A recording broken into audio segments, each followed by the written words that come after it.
The family of a man shot and killed by police have now filed a federal lawsuit claiming not only excessive force, but that officers then tried to cover it up. Today, Jamarion Robinson's family named the officers they say were involved in shooting him 76 times.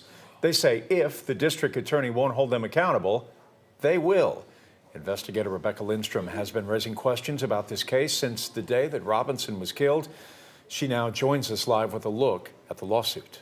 According to the lawsuit, the team that busted down the door and shot Jamarion Robinson 76 times was made up of police from at least 7 different agencies. They knew Robinson had been diagnosed with schizophrenia and, according to the lawsuit, without proper training went in anyway, armed with submachine guns and pistols. My son, Jamarion Robinson, who was he? Jamarion Robinson's family has never been able to understand why so many shots were fired,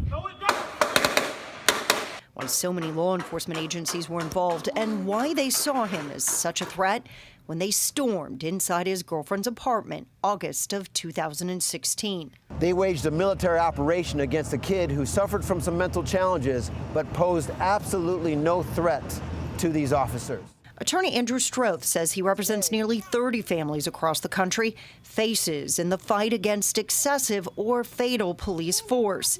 He's using a section of the Civil Rights Act which allows individual government employees to be sued if their actions violate the Constitution. I mean, serious allegations. Yes, they are serious allegations, and let's find the truth. Let's get the truth. Robinson's family says it was their private attorney, not the GBI, that found shots fired straight down, either into the ground or Robinson. And Stroh says after the flurry of gunfire, 2 flash grenades were sent into the building. And then, according to the medical examiner's report, U.S. Marshals pulled the victim downstairs and into the living room. Stroh calls it a cover-up. Fulton County District Attorney Paul Howard has said the number of bullets seems excessive, but a year and a half after Robinson's death, he still won't say whether he'll seek any charges against the officers involved. We haven't gotten any explanation, no nothing. And no comment from the DA tonight. By filing the lawsuit, the family, though, will get subpoena power and find out what the GBI and the DA's office know about this case.